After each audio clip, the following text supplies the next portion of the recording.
So people may come in from classes, but I think we'll get started.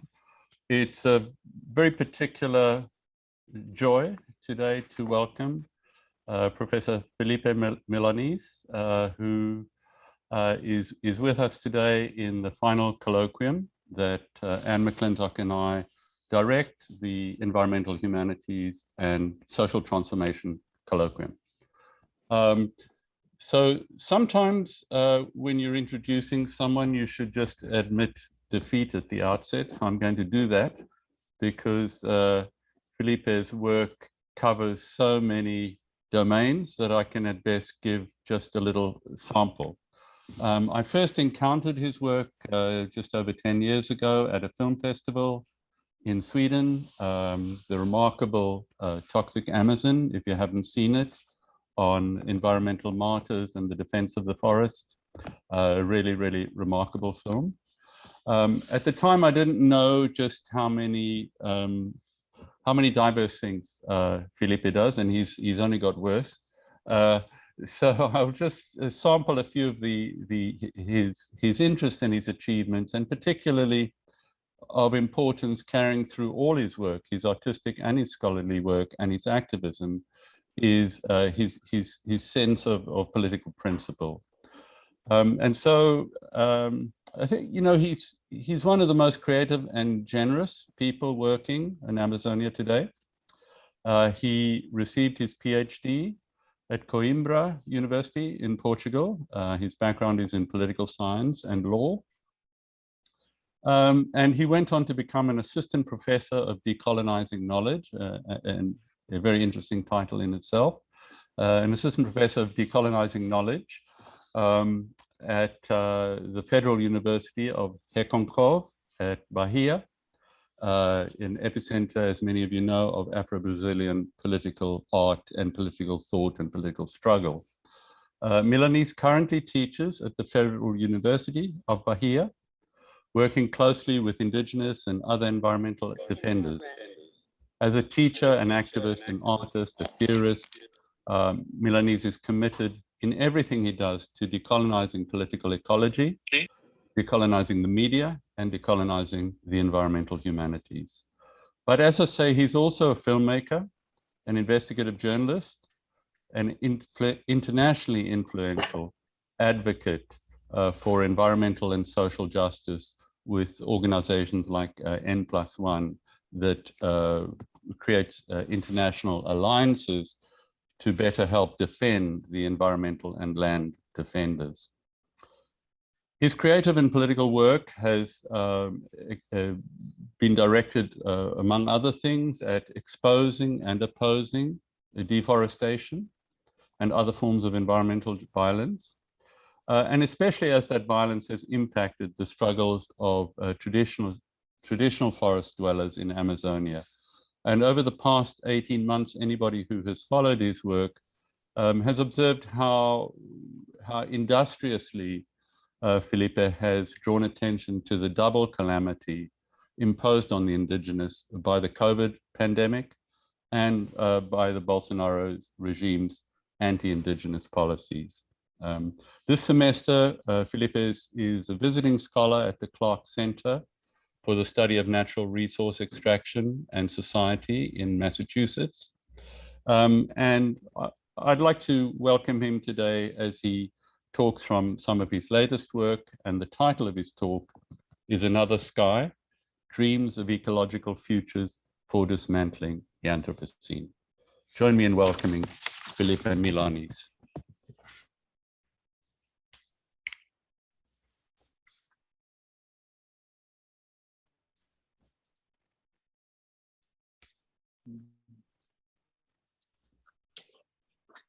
Thank you so much, Rob and Anne.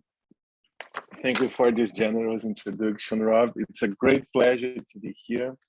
I've been learning a lot with your work and Anne for so many years, and it's lovely to have the chance to exchange some of recent ideas that I've been working in Brazil. It's a very violent and difficult time that we are facing in, but it's also a very inspiring one. So I would like to thank you, Rob, Professor Ann, also to thank the director of the High Meadows Environmental Institute, the organizer of this very beautiful and inspiring environmental humanities colloquium that I have the chance to watch the wonderful previous presentations. I also would like to send my greetings to the Brazil Lab in Princeton that does an amazing work on discussing the situation of Brazil and sharing ideas to the whole world of what we are thinking there. And also, I would like to thank the Clark Center for hosting me here, the Clark Center for the study of natural resource extraction and society for hosting me here. And during this period of research, and my colleagues of the project Another Sky at UFBA, UFRB, UNEB, and Sussex, Mary Mentor, Jurema Machado, Felipe Tuchá, have been, and Lucia Sá from Manchester. It's a collective work that I'm sharing with you today. This presentation is about resistance and rebellions. It's about dreams and direct action in the environmental justice movement.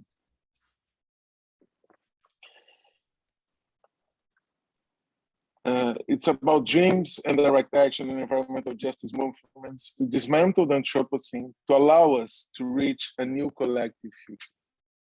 Alton Krenak has called us not to sell our tomorrow and to look up high to another sky and never forget the goodness that the sky holds from up high. Beautiful poem Alton wrote during the pandemic. In my recent research in political ecology, I have learned that indigenous territories are territories of war against conquest and ecological dispossession, of anti-colonial resistance, of retakings, of reoccupation, of recreation of destroyed worlds, and of art. Let me just try to...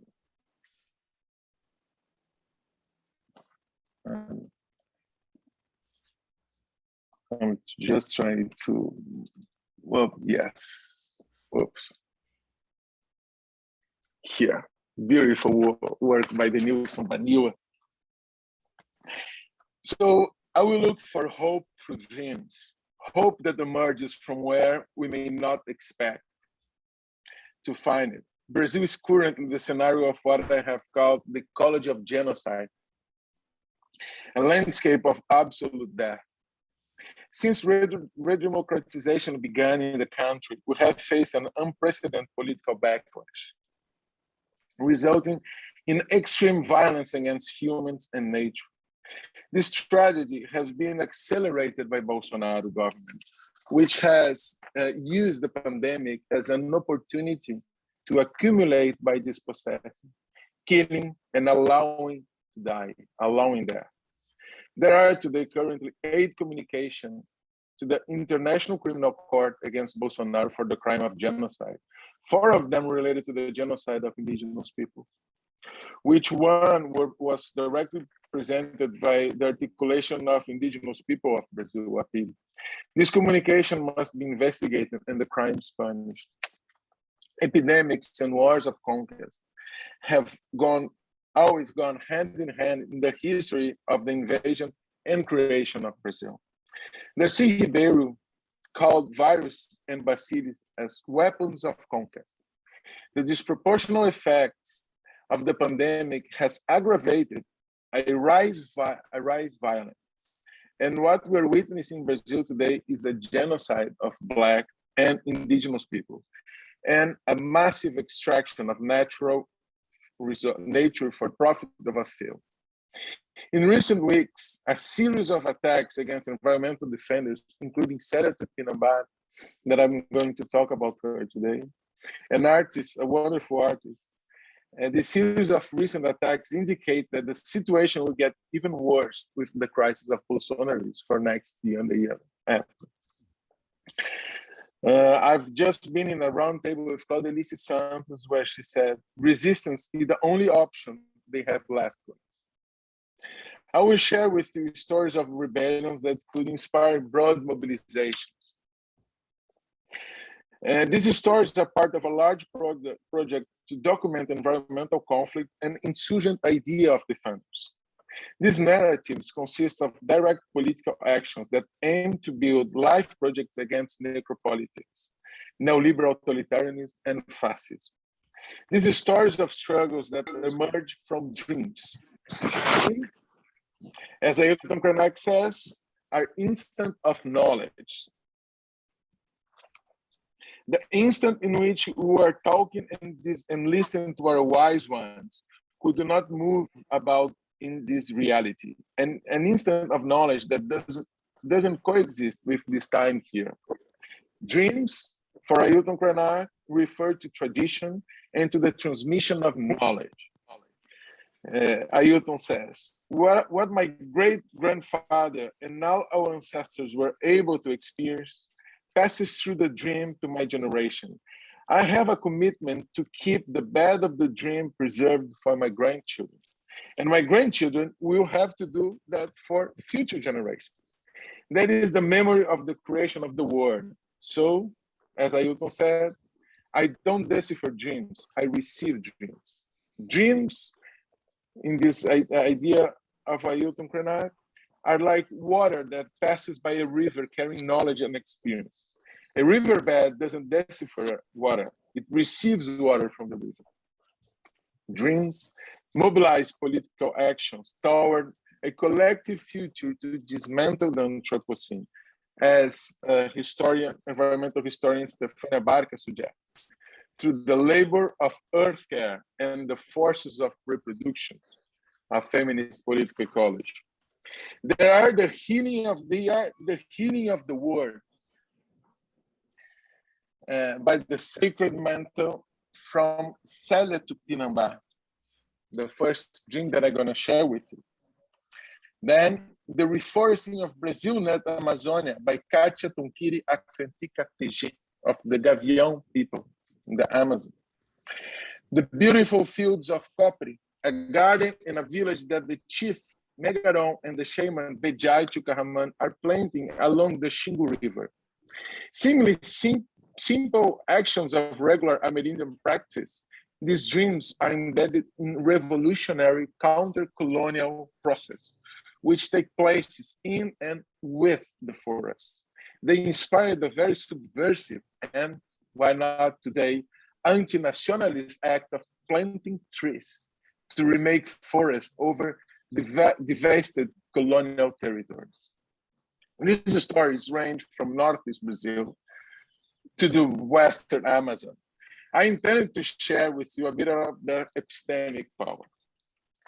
The first dream, Célia Tupinambá, retaking territory and protecting nature for the return of the mantle. Among the most extraordinary and beautiful objects from 16th century are 11 red feather mantles from the Tupinambá nation held in European museums. I've seen one in Copenhagen. It's so beautiful. They are more than simple handicrafts. They are enchanted. Last year, a new mantle, finally, after centuries, came back to Earth. Griselia Tupinambá, she told me that for the mantle to return, the Tupinambá would need to have control of the territory. This is Celia looking for a wonderful mantle I found in the Natural History Museum. Nature would have to be preserved, the rivers safe from contamination, the animals, jaguars and birds back in the forest. The Tupinambá, they have done their part in intense struggle since 2004, the year the territory should have been demarcated. In the face of the strategic importance of the Brazilian state, they began a movement to retake on their own more than 100 ranches illegally located inside the indigenous land, including farms where enslaved people were found, according to Daniela Larcon, a very committed anthropologist who worked closely with them. The chief Babau, Célia's brother, told me that the expression retake in Portuguese means retomar, retomada, should not be understood as only an act of taking back the land, but retaking of life and everything else that was taken away by colonialism. It is to retake your existence, Babao says. Quoting Babao again, our history comes from the territory. The territory tells our history. I've been there. It's a very beautiful land. We see high hills covered by thick and dense and very high forests. Clouds laying down upon the serras. The nights are cold and birds sing and flying around in the morning. It's an incredible diversity of birds and trees, gigantic trees. No other place in the world has a similar variety. 454 different species of trees have been identified in one single hectare in the region. When the occupation of illegal ranches and the retaking began, deforestation was rising. Illegal loggers were cutting down marvelous jacarandas. Pesticide and contaminated rivers. Hunters were exterminating wildlife. Without the forest, the springs would dry up and there would be no life. The Tupinambá have taken several actions to contain deforestation, to prevent poisons from being dumped into the rivers and stop illegal hunting. They have gone to court to demand legal protection, but without response. Only direct action has guaranteed the protection of life in the territory. The wildlife soon returns. Jaguars are seen again, and the Tupinambá recognize 4 different kinds of jaguars. The forest is growing back, and sloths are walking around on the ground from one tree to another. I've seen one, they are so beautiful. When the rivers flood in the rainy season, fish move stream for the Piracema. This territory is sacred, is the home of the enchanted ones. Thus, it has immeasurable value. Therefore, for Celia, to take care of the territory is to take care of the 2 universes, recognizing the relationship between the earthly and spiritual worlds. During the pandemic, and already, as they were already prepared for the intense struggles, the Tupinambá quickly realized the violence of COVID-19 that would be aggravated by the authoritarian government in Brazil. So they closed themselves within their territory in self-defense. One of the first nations to build sanitary barriers to protect their territories, they were attacked by Bolsonaro phalanges coming from the neighboring, racist and violent city of Guararema. I denounced that after Babao communicated me in the press. Bolsonaristas tentam quebrar quarentena de indígenas. So they resist this, drawing attention in the press. I was one of the journalists writing supporting them, and political support from many representatives of Brazil.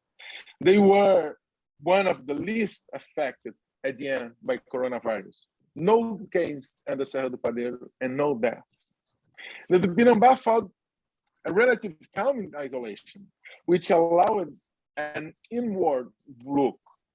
The artist Célia Tupinambá was waiting for a time like this for many, many years, since she received a call in her dreams to wave this incredible mantle when she first seen it in Paris a few years before. The mantle spoke to Célia when she visited the archives of the Quebranly Museum in Paris. She paid great attention to the way the wrap thread were interwoven with the cotton tissue and the details of the fabric web.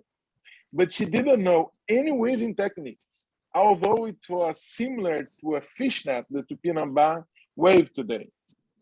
Célia was disturbed. She says, Cosmo agony. But when she began to weave, she learned from the mantle. Using only one single thread of cotton, she wove the entire, this marvelous piece. Then she needed feathers, and so she asked her brother Babao. Babao asked the enchanted spirits of the birds, and the birds a great diversity of species, gave the feathers to the chief with no need to kill anyone. During this process, Babao was recognized Doctor Honoris Causa of the State University of Bahia, and he was entitled to use the mantle for the ceremony. Now, only the chief Babao wears this mantle. Celia says that the Tupinamba people are a bird that moves on the ground. That's why ever since the time of their ancestors, they have dominated the art of plumage. The complexity of the feathers of the mantle shows that the territory must be well preserved for the mantle to return. The making of the mantle then revived many memories of and their culture. The mantle has been unraveling secrets with its language, its personality. It reveals to the Tupinamba a way to camouflage, to hide, to go unnoticed in the forest and by enemies. According to the chief Babao, by wearing the mantle, he can camouflage himself and feel like an owl. The owl for the Tupinamba represents the eyes of the night, according to Celia. It is the guardian of the night. It took 15 years of struggles to revitalize life in the territory and bring the mantle back into existence. The mantle is a gift from heaven to earth. It was in the sky when Celia encountered it. The mantle brought cosmogonia, and revealed the importance of the role of women in Tupinamba society. The mantle spoke to Celia and said, mantles have always been made by the hands of women, so they carry feminine energy. Celia discovered that the mantle is feminine, a sacred instrument used by women shamans, the mages, for healing. For the mantle to exist, the territory needs to exist. It reveals the intimate relationship between culture and nature.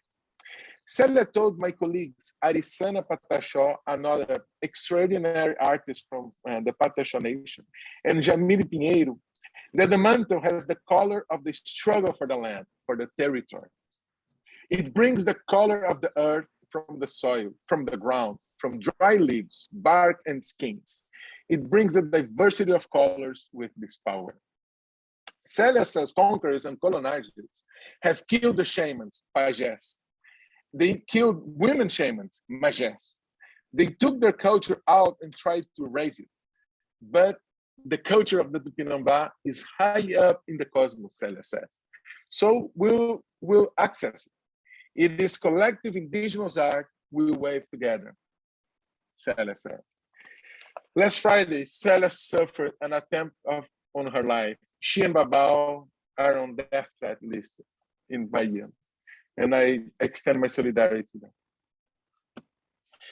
The second dream, Tonkiri Akrantika TG, the first women chief of the Gavião Hawk people, reforest of Brazil net to turn a ranch back into a village.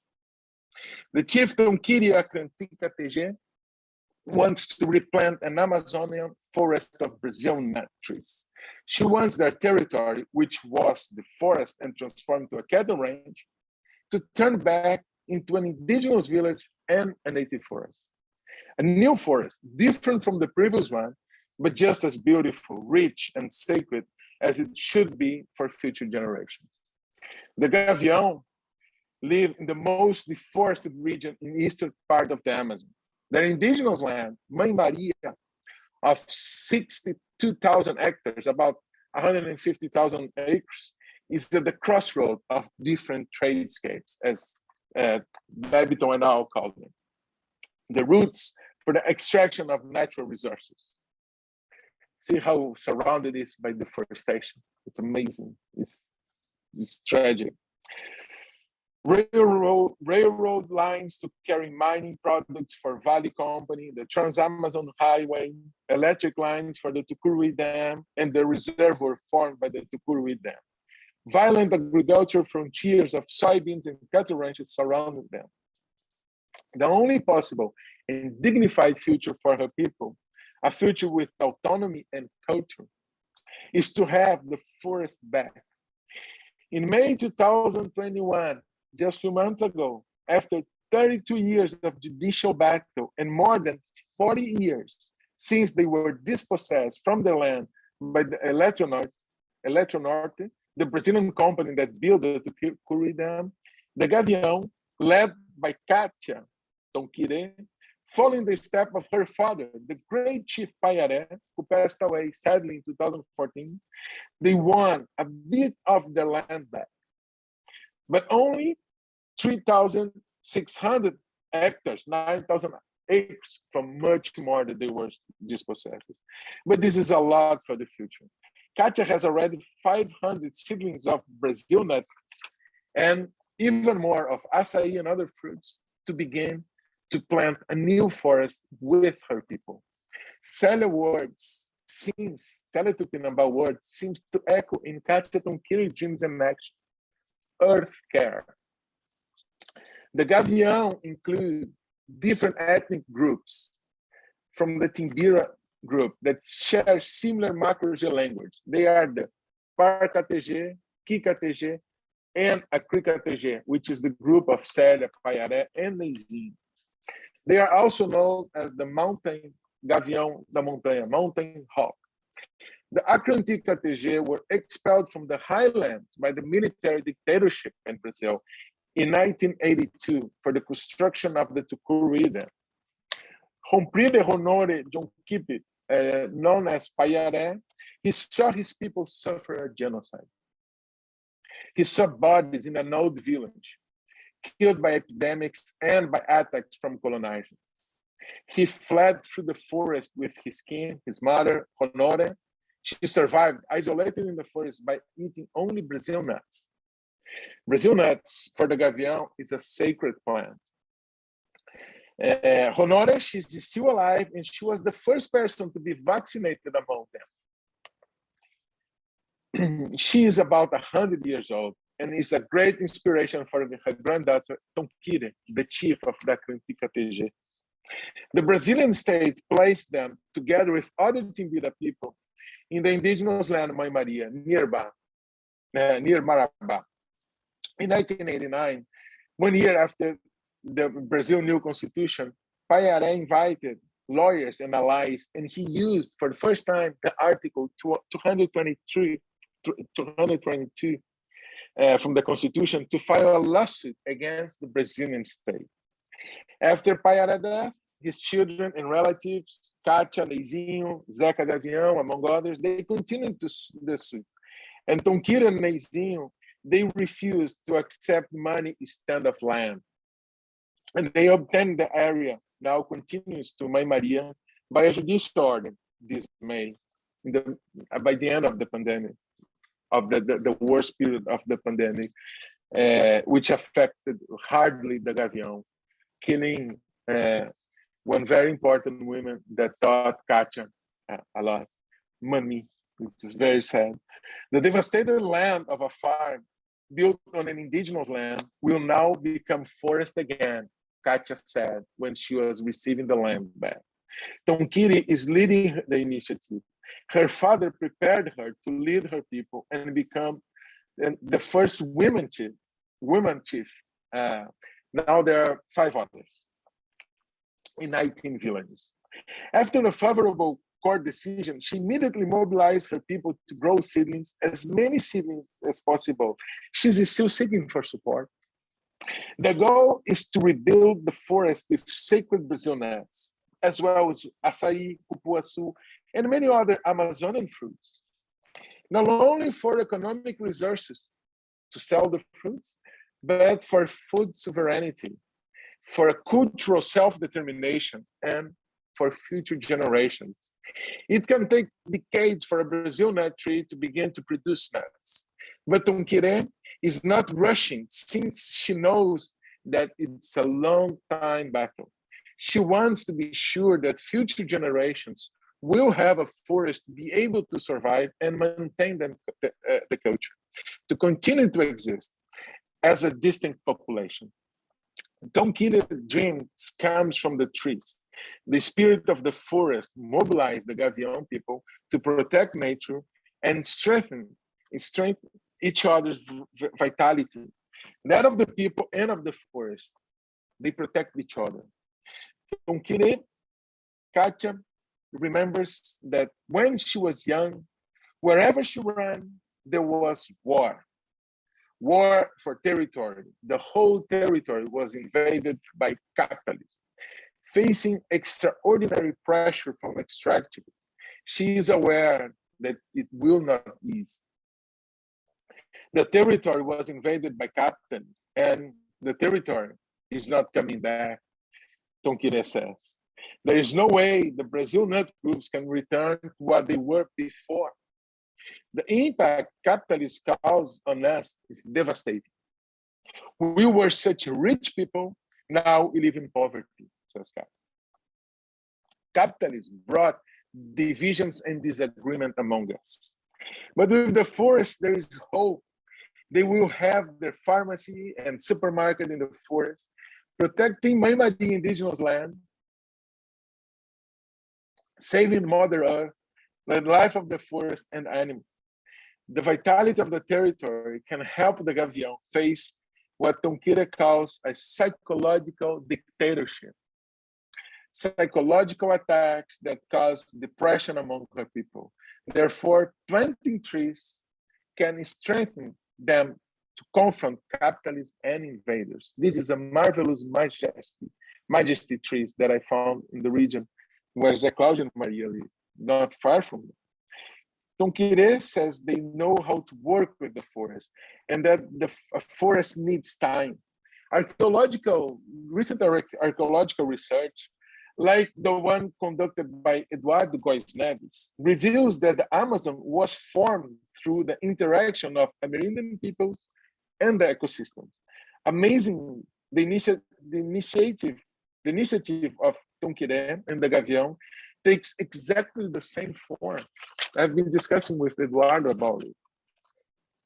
But capitalism is in a hurry.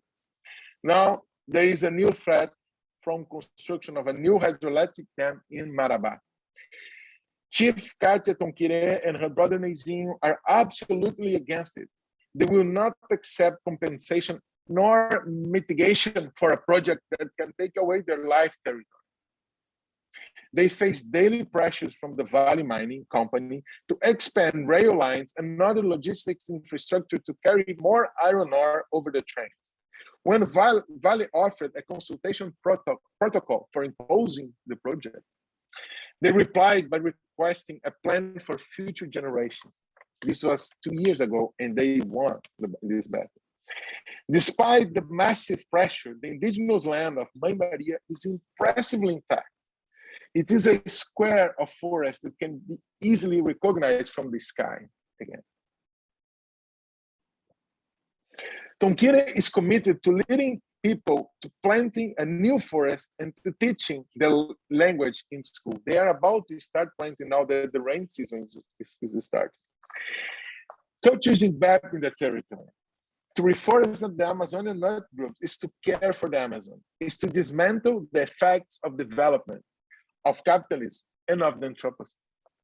From the Gavião indigenous territory, we can see the Praia Alta Piranheira settlement, where the nut collectors, Zé Cláudio and Maria, were killed in 2011. The film Toxic Amazon that Rob mentioned in the beginning, an interview and a meta. It's very close to the territory of the Gavião. And that's where Claudelice, the sister of Zé Cláudio, and Laísa, the sister of Maria, they live today, leading a wonderful women's movement of women collectors in the forest. They resist by protecting the forest.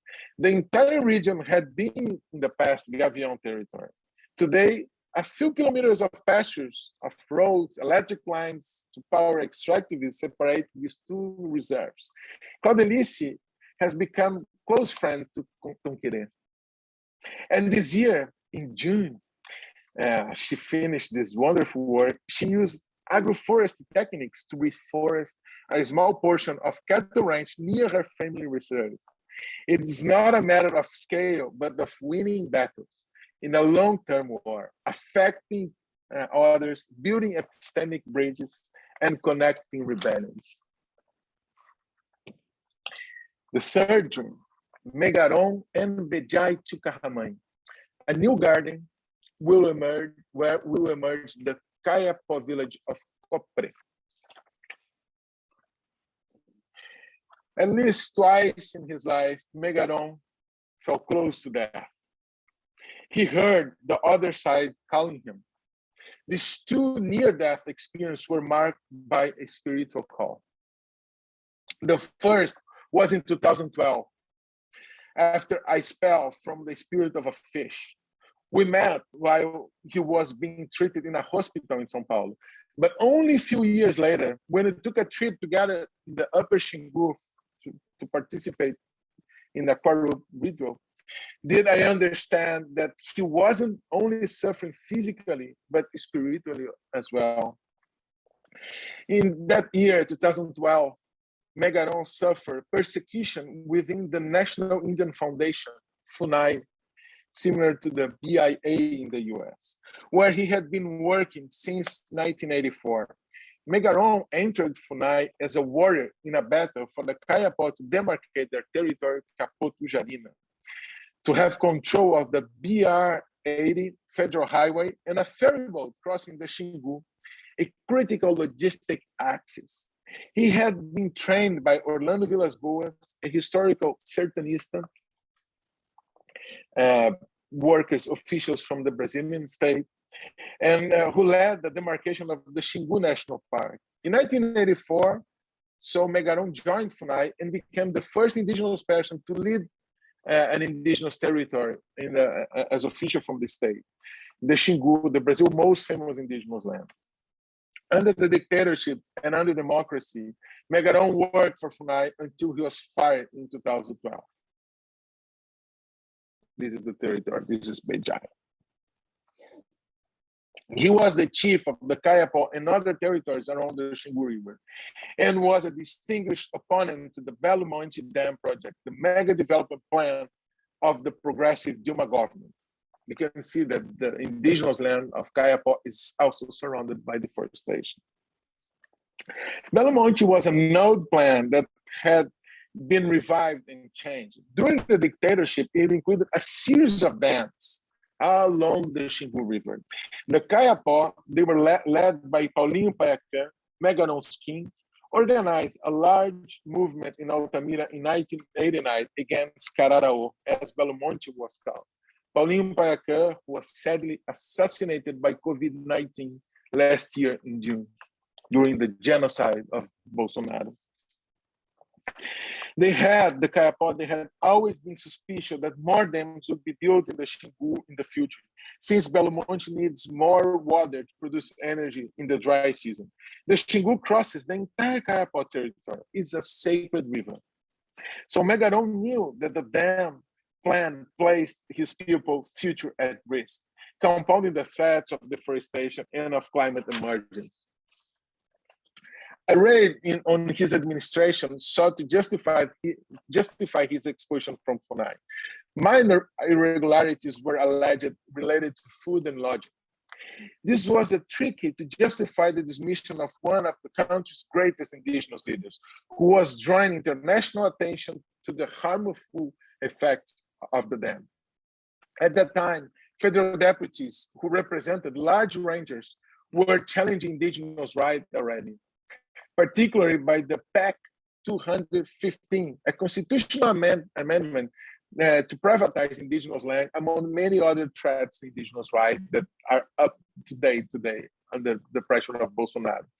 And this pressure increased after the coup against Dilma in 2016 and became even worse under Bolsonaro. So dismissed and bewitched, it was a moment of great depression for Megaron. When Megaron was in a hospital, he said he had a nightmare that he was falling off a cliff and that a spirit called Mecaron was calling him.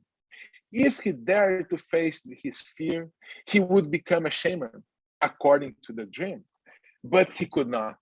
However, during this period, he decided to build a new garden where he would create the Kayapo village. On this traditional farm, he could harvest sacred plant for future generations. He said he was worried about future generations when we spoke that time. because they were just beginning to gain access to university. And since they would lose the traditional knowledge of his people, which to defend the forest and community was much more important than just the knowledge of the white man, Megaron said in an interview we published. The second time that he almost died was last July when I was with him, and I almost died with him. We were in a boat in a small kayak expedition crossing the Von Martius Rapids when we hit the rock. It's a very beautiful and dangerous rapid. While we were trying to free the boat, Megaron slipped and was washed away.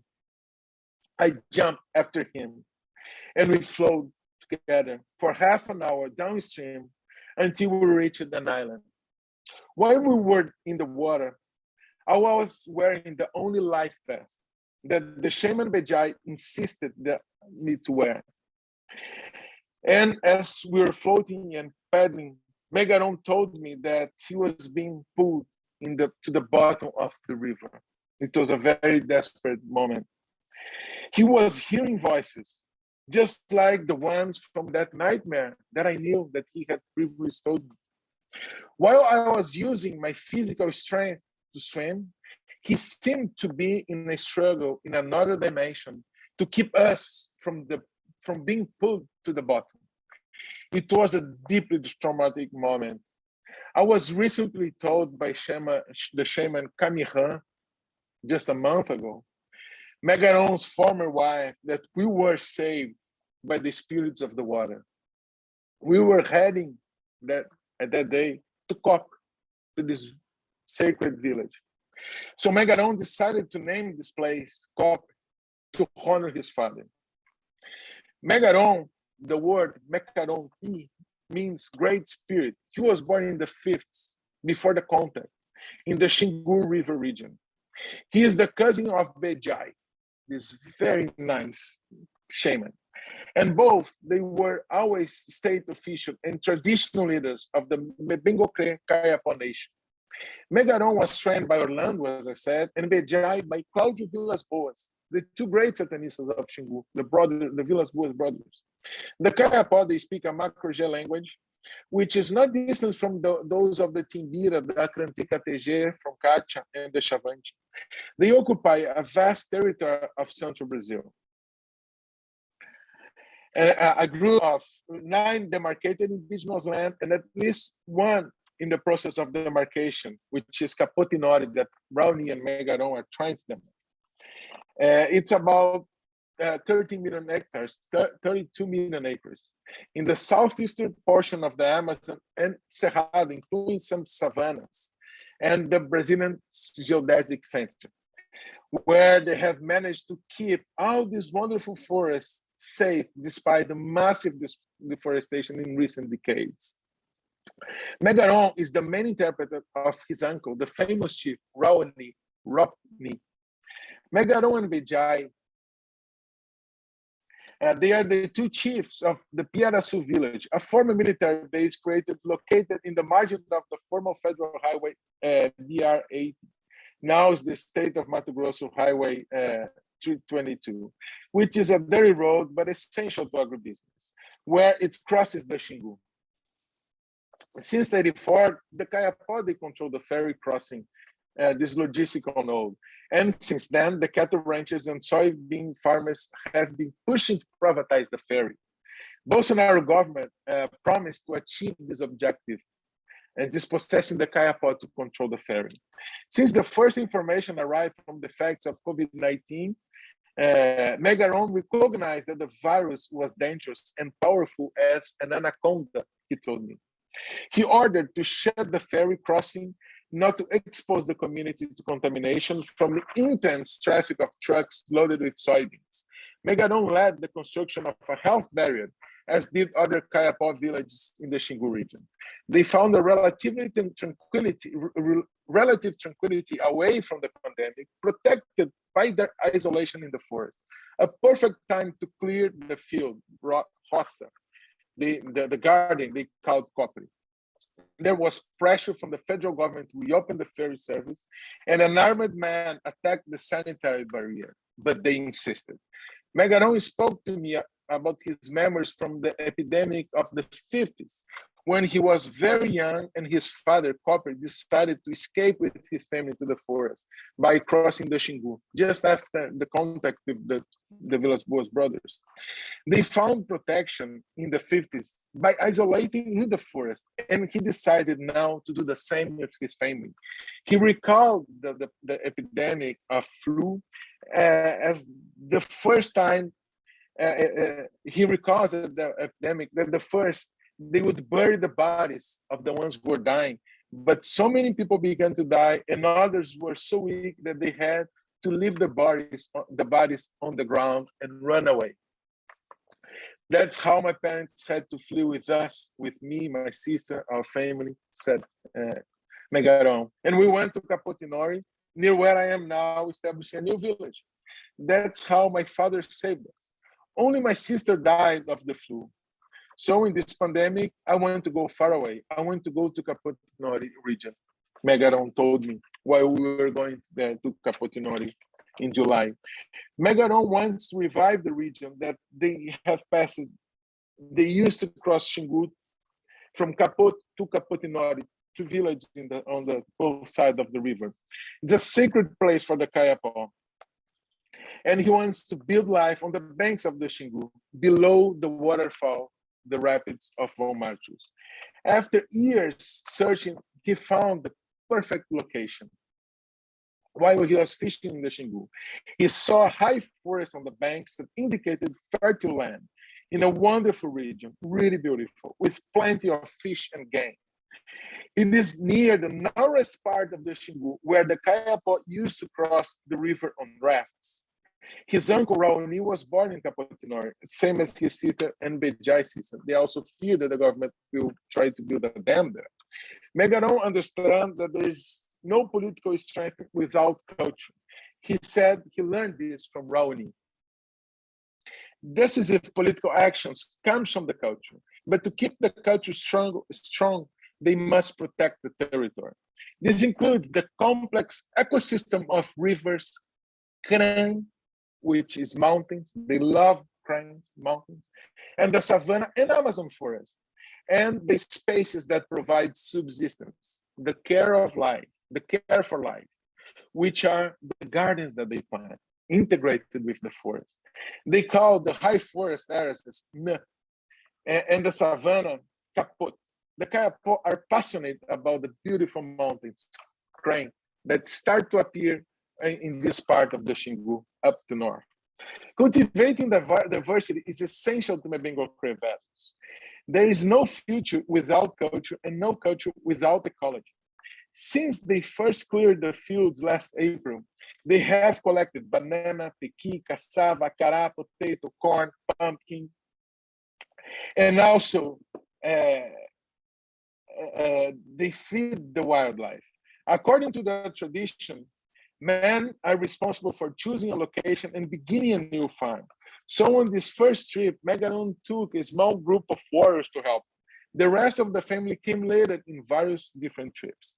It is a place of plenty with lots of fish.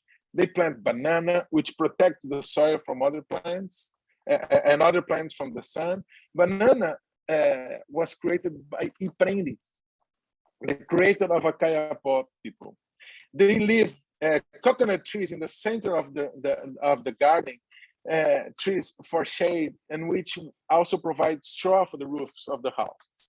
I want to plant many of our traditional foods, planting to have traditional foods for the future, Megaron told me. The organization of a Kayapó field has been well documented and studied since the work of Daryl Posey.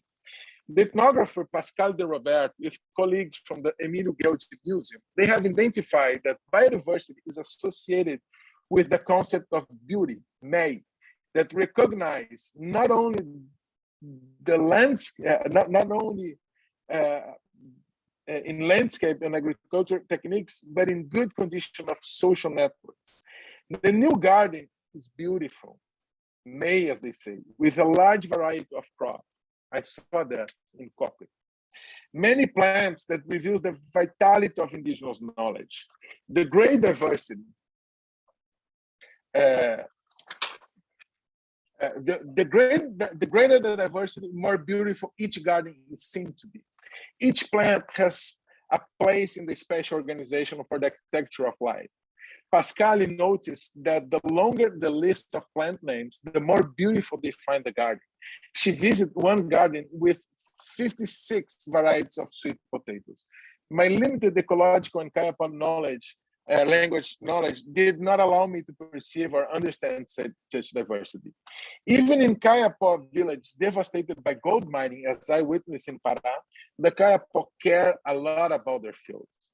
One example is the village of Turejan, where they would even request, and I saw that, the gold miners to use their bulldozer to clean new fields, to plant new forests, as the teacher Takakta and the chief Kupato showed me. There was cassava, banana, sacred roots of sweet potato. Even with the river devastated from mercury, poison, and degradation, they needed a field, a beautiful round garden. The erosion of knowledge is an aggression against humans and nature. Bejai brought a great diversity of crops to Cobre. He managed them in his Kikre Bunu, the backyard garden of his house in Piaraçu. He was proud to show me the crops he collected from different travels to indigenous villages in the Xingu. He was also proud to have learned how to plant traditionally, and that he learned many techniques with a Japanese friend in São Paulo. He was proud to show the diversity, and he could name where each crop came from. The Kayapo care for the forest. It's not only that they protect the forest, but they care for the reproduction of the forest and its diversity. Men and women share the activities of caring, planting, clearing a new field, and collecting the harvest. Bejai told me that some of the fruits were created by Iprendi, a Kayapo hero, but he was especially worried to have in this field and to keep them alive some roots that he said that were carried by a star. This was not a myth, this was history, Bejai told me. Napokti is the name of the star that came from the sky to love a Kayapo warrior.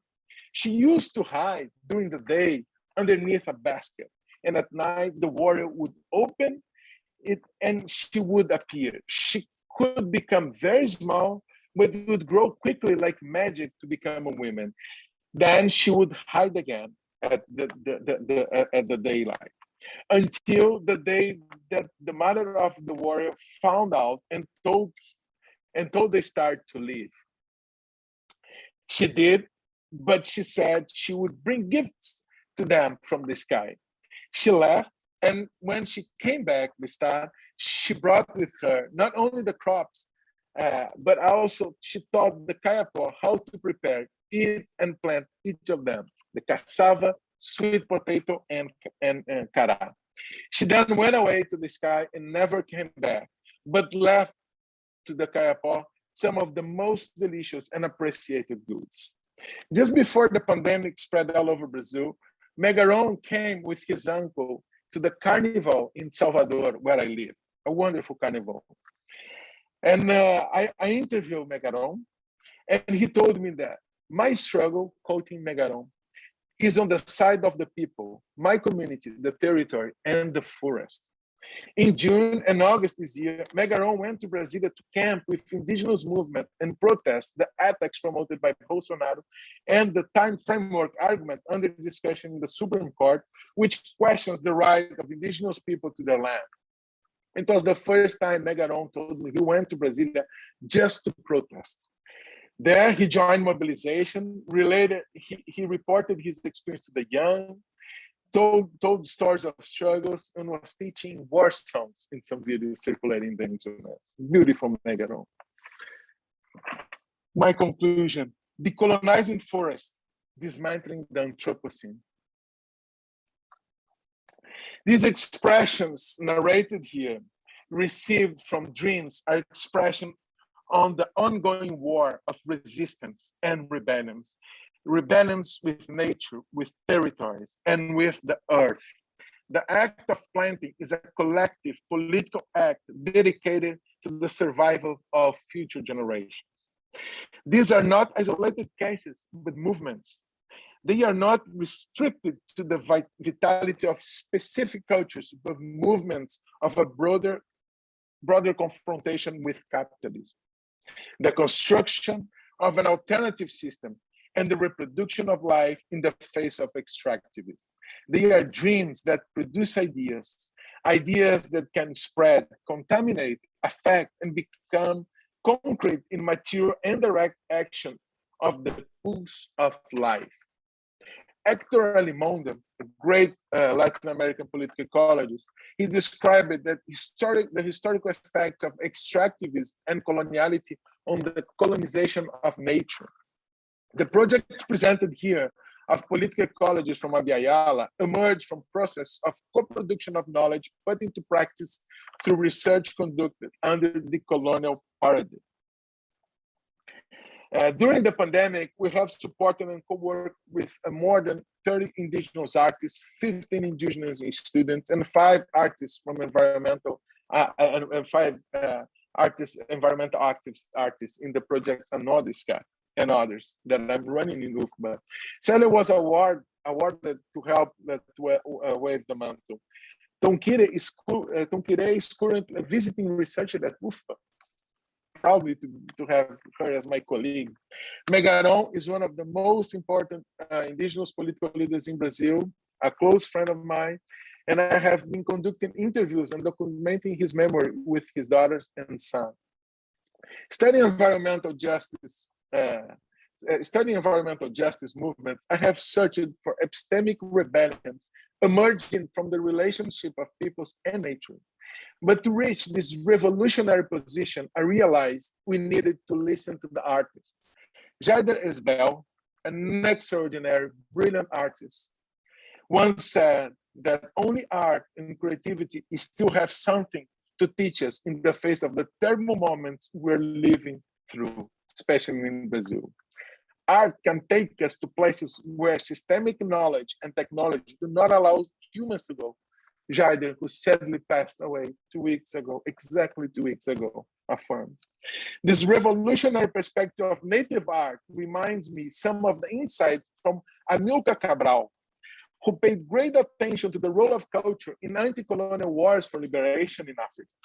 Cabral demonstrated the importance of dismantling colonial regimes of historical representations and of understanding the relations of living things to their environments for the decolonization of minds, quoting Cabral.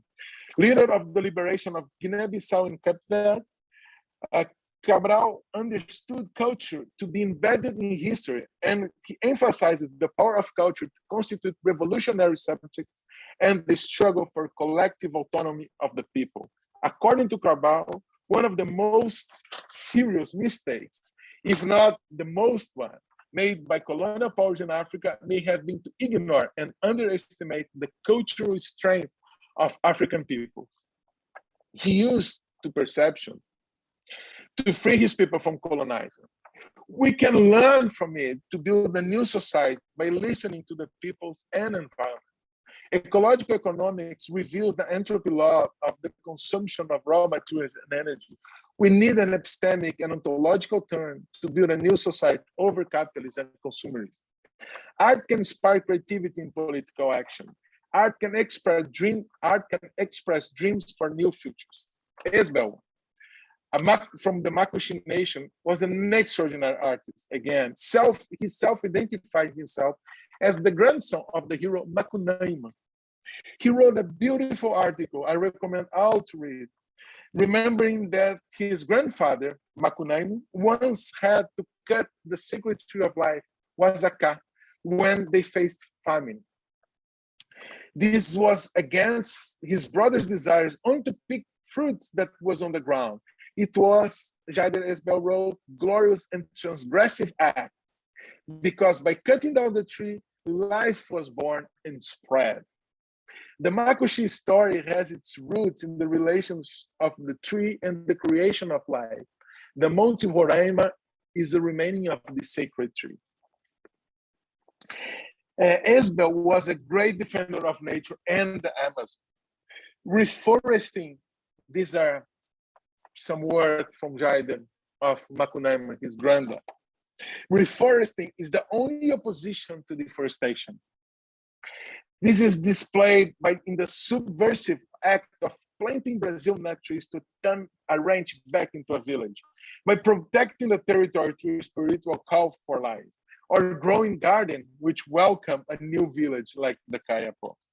Alton Krenak told me that every plant is an active subject. He says the plant can visit a person who is initiated in his knowledge in a dream.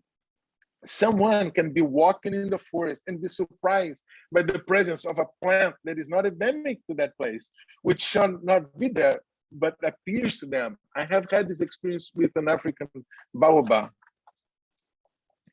The initiated person will recognize that plant because they will be contacted and feel that the plant is communicating with them. We must be open for this kind of contact. Plants have this power of communication. I'm convinced that we can make political alliances with forests. I learned this from Maria do Espírito Santo. She made an alliance with the forest of Brazil nut groves to protect herself from slavery, as she would protect the Brazil nut trees from loggers. She and Zé Cláudio, her husband, they spoke with settlers who had agreed to sell wood, to sell timber, make charcoal, and work with cattle ranching, about how their lack of consciousness made themselves slaves. They had allowed themselves to be enslaved and were working hard for others, destroying the commons. The awareness of this subaltern position would emerge by learning from the forest. To defend the forest was to defend sovereignty in the face of the political death. I will conclude with Maria. Because I have my conscience, I know that I survived from the forest resources. I'm aware of this because I took the risks. I undergo hard times here to live like this with almost nothing, but I believed it was possible, waiting for the forest return. Thank you very much. Thank you so much, Felipe, for that inspiring and just hugely wide-ranging presentation and a little window into these amazing re-emerging worlds. So we have time for questions, about maybe 25 minutes for questions. And I would ask you to use the yellow hand, the digital hand. And if you don't want to use the hand, you can use the chat as well. I'll keep an eye on that. Yeah, I'm sure there are people who have questions, responses, thoughts, and I would, yeah, João. Okay. Hello. Thank you so much, Felipe. It's a great pleasure to hear you, and I look forward to meeting you in person. And hopefully, we can bring you to campus here to have more sustained conversations with you and engagement with your work. I have two comments / questions. The first, it was very striking, if I understood correctly, the first story, the first dream that you told about the mantle, how Celia, she learned of the mantle, she saw the mantle in Paris in a museum, and then she started to think about doing a mantle as well, and then the story of the mantle came to her, and it was very interesting because it could be seen as a story of repatriation of sorts or rematriation of sorts. But in this case, starts in a museum, right? So, and then it's transported back to her practice and embedded with all those meanings and epistemic rebellions, as you mentioned. So my first question is a little bit about how this, from the story of the mantle, for example, which of course is linked to the idea of dismantling, right? The Anthropocene, the mental, dismantle. So from that story of that kind of repatriation, that kind of engagement of indigenous artists, activists, communities with the arts, with museums, with the law, going to courts, what does that say about the political of the dismantling? That's my first question. And the second question is about, towards the end, you mentioned how dreams can produce ideas, and these ideas can travel, and they can impact, they can alter things. But you also spoke about, tipping over the capitalistic, consumeristic society. And I was just reminded how in Brazil, about 80 to 90%, I might be mistaken, but it's around that percentage of products that come out of deforestation, from timber to meat, right, go to the Brazilian market. So how can those dreams that produce ideas, how can they also be received by those who are profiting and are consuming the goods that come from deforestation in Brazil? So how can those stories be received by the broader Brazilian society, which will have to come on board to participate either politically via elections or mobilizing through other means to put a halt on this extractivist mindset?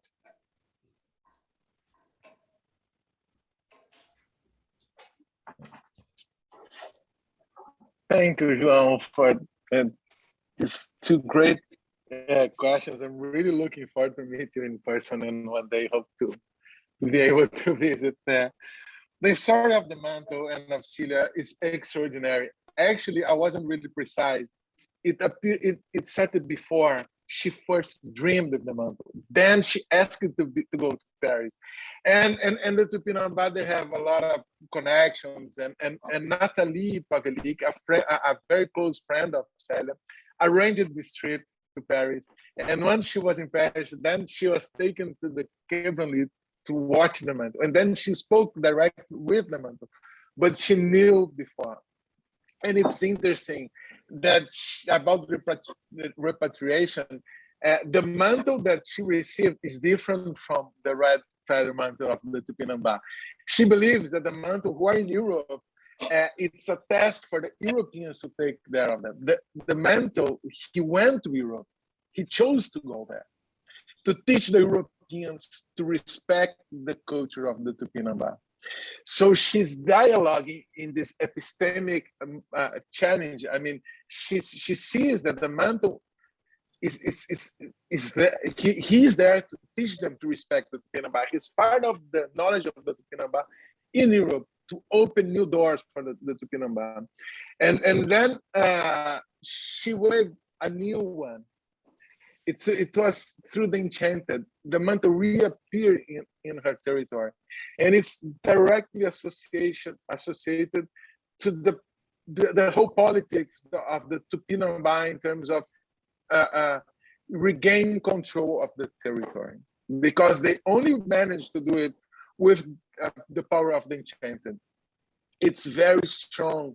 The spiritual side of the Tupinambá struggle is very powerful, and it's beautiful how they are able. When you talk about ecology of knowledge or dialogues of knowledge, it's amazing to see that inside the Tupinambá culture, because we can. I've been there now in August, and they have one terreiro de Angola, Candomblé, that was in an area retaken, and a dialogue with this terreiro, but they have other terreiro from their traditional religion inside their village.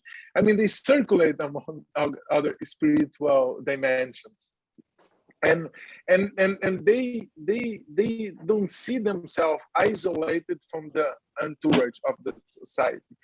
They have a very sophisticated system, educational system, where they receive the kids from the ranch to try to teach them also in the system, and they interact in the southern Bahia with network of peoples, with MST, Quilombos. I mean, through their relationship that they were able to build with nature, and we're talking about this Atlantic forest of Cabruca. It's not only for the Tupinambá; they share experience. I think it's one of the most creative and inspiring movement in Brazil. At the same time, it's a very violent area, and they are under heavy attack. The second question, I think it's extraordinary to think about as well. the Gavião, they have a more sophisticated criticism on capitalism, especially Katia and Eizinho, because they understood the violence of the extraction of natural resources in the Amazon, and that the compensation only brought disagreement to them.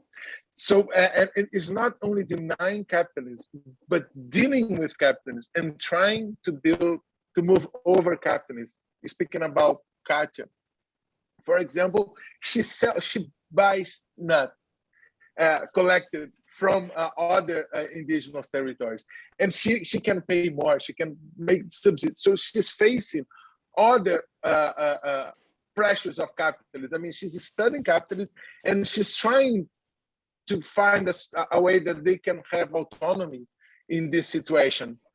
And to her, having the forest, it's much more than produce money, but it's really to produce life.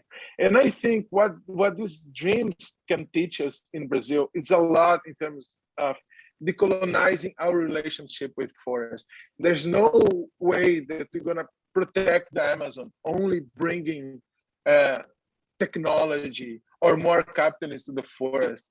I mean, it's not about that. It's about changing the perception of the forest. There are things that we cannot only work with incentives. We need to think differently. And what they are saying, those cases, I mean, it's not, I'm not working in an ethnographical way here. I'm learning from, let's say, what the leaders want to tell me to tell to others. It's a form of exchanging the experience of living with the forest. We need to understand the forest differently. We need to understand our limits. And I think it's in the Brazilian society, we need to understand that we cannot grow by destroying the territory. And what indigenous people can teach us a lot and very urgent. Jaider Esbel had this beautiful piece. Ame a mata como o índio ama. Love the forest as the Indian love. This is in the letter to the old world. I think we need to start to love our territory, to think on how can we live for a long time there, thinking about future generations. These dreams at the end, I think they share that idea. I'm thinking that that's very political in terms of making money and moving away. Just very briefly, I listened a horrible story now in that region, that one poor settler told me that he was going to chop down the forest because when we die, we take no money with us. So he wanted to make money now and was chopping down the forest. So it means the forest has no value to him. And we need to produce value through other hands. Thank you, João, for these inspiring questions.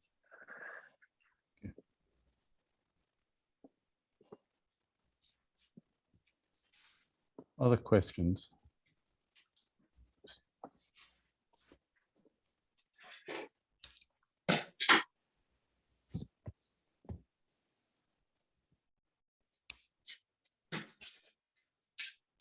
Oh, Anne. Yes, thank you, Felipe. It was absolutely, you have the word enchantment running through your paper, and it's truly an enchanting paper. And I think we should take the notion of enchantment both more seriously and more creatively. But you have two extraordinary comments in your paper that really struck me. You say that the act of planting is a collective political act dedicated to the survival of future generations. And then you say, to reach this revolutionary position, we need to listen to the artists. And it seems that in this paper that you're inviting us to really rethink what art is. And I was listening to a Native American artist recently, Chanupa Hanska-Luga, who's Lakota and Mangan, and he was at the Standing Rock and was born in that area. And he says art is a verb, and art is a process. It's something dynamic.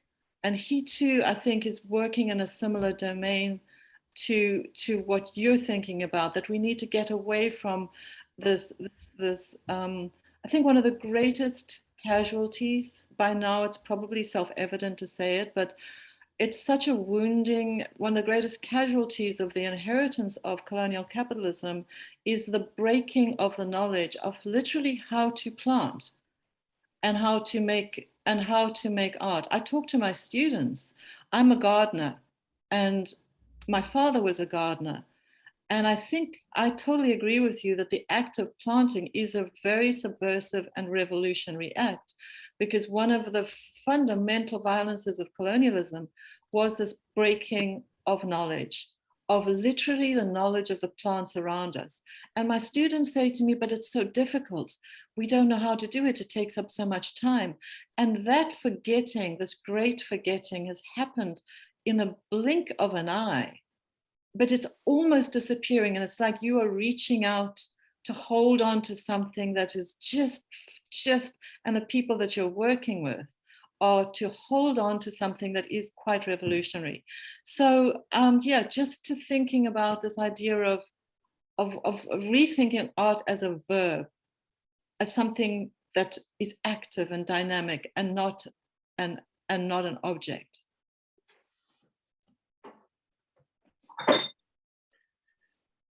I'm really looking forward to know more about these artists that you mentioned, and I think there is a great connection with.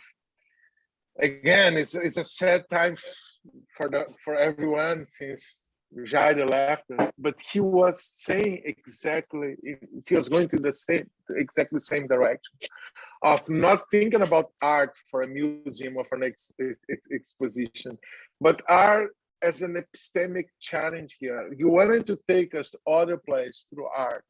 Art was, he was bringing art to everywhere. He was challenging the idea of city. He was bringing to the center of São Paulo and Belo Horizonte shamans and the forest. We were realizing, we're thinking about ourselves. We were thinking about nature. Brazil, the indigenous artists, and they went to Princeton. We were lucky to have had Jair and the Nilson. I believe that the movement that they are engaged in Brazil is to challenge the imaginary in Brazil. It's not only art; it's much more than that. It's much more, and it's a recent movement. And what they are discussing and bringing to us, like I was telling João, is to reveal our values. It's our existence and experience of life. Art is I didn't mention, but there is one beautiful artist with the Gavião as well. He's a nephew of Katia, and he makes some wonderful draws, and he loves to draw forests. And he always kept telling me that the nut tree is sacred to them. Can you imagine that they got these 3,600 hectares of pasture? And the ranger said, well, so you're going to put cattle there and make money? And said, no, we're going to plant trees. But why are you going to plant nut trees? That takes 30 years to produce. I mean, we're not going to make money with that. And said it's more than that. It's other thing. That was heavily political. And they were challenging the system of this violent South Pará. The same with Célia and Babal, for example, that they plant cocoa underneath the canopy of the Atlantic forest. And they know how to plant that. They can produce for them to eat. And I mean, they are planting as they're acting politically. Megaron left the village and went directly to Brasilia. I was amazing to follow him. He left the gardening of coffee and he went directly to Brasilia to protest. And then he went back to the village. So I'm not understanding that. Yeah, I'm really sharing with you more the feeling, but there is something that challenges. It's not like soya fields. It's life that they are harvesting. Great, thank you.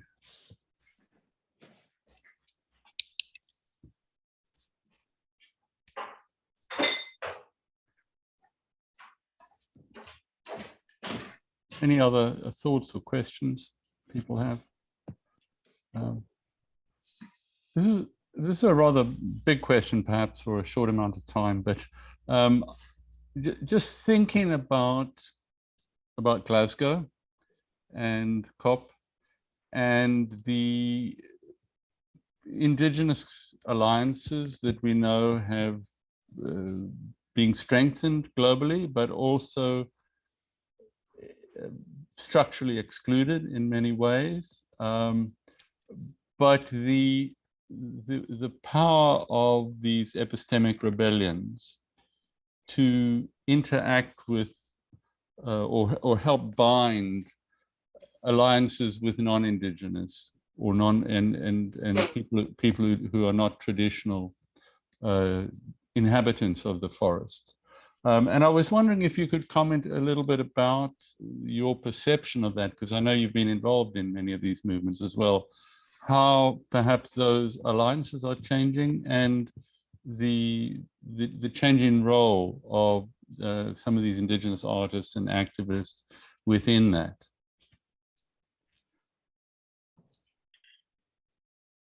I'm still reading what happened in Glasgow, Rob. I have some friends who went there, and just today, a brilliant young Kayapo intellectual, Mayal, she was texting me and telling me that she wanted to write an article of their experience in Glasgow that was extraordinary. And I wanted to know more, but she said, I will tell you later. But she met Claude Eliste there and other environmental defenders. I think there was those movements, those meetings, they have the official side. And then there's some other ones where circulate a lot of ideas and experience. And these movements, they are changing things. I want to know how Mayal felt there, because she is engaged in direct action as well in the Kayapo land against illegal gold mining who are destroying them. When we talk about the Anthropocene and climate emergency, or in the Amazon, the tipping point, that's a bit, we know we agree with science, of course, but I mean, things are worse than they are saying. When we travel around, you saw the pictures of Mãe Maria and the Kayapo land, they are completely deforested. The tipping point in the Amazon, in my opinion, was in the 80s. It's not now. That was the decade of destruction. We have moved over that. And this movement that I'm sharing, they are already there. Of course, they don't have much support. They're doing by themselves. I was helping Megaron to plan, but they are doing this process. I don't know how it's going to get other scale, but they are like revolutionary focus, Guevara would say sometimes. But coming from the territory, I mean, it's not only for self-interest. And one very interesting thing in my life, in the past 15 years, working with indigenous people, they have a relationship with diversity that European concept, Western concept needs to be reviewed, and racism has damaged humanity a lot. I mean, they love diversity and they accept diversity. As I said, the garden that the Kayapo are planting, I learned with a Japanese friend. He's collecting crops. I mean, they share experience. We are all welcome. I mean, we are welcome to move around, and the indigenous people, they don't see their territories. They are not comfortable with the territories isolated by soya plantation. They are not comfortable with that. They want to exchange ideas. And defending nature and defending forest, I mean, it's a way that we can connect struggles. They understand that Brazilian agribusiness is absolutely unsustainable in the Amazon. And they need to they want to spread the forest, not only to keep to themselves. I think this message was shared at Glasgow and other spaces, that we need to share the same planet. We live in different worlds, but we share the same planet. And indigenous perception of diversity and of respect to the diverse, to the others, to difference. It's maybe it's one of the most important messages. Great, thank you so much for that. And I think we'll leave it on that note, that upbeat note. And thank you so much for introducing us to the worlds and the art and the resilient values of these people, and for encouraging us to open our imaginations to this work. And so thank you so much for joining us. Thanks a lot, Rob, and everyone that was here. Muito obrigado.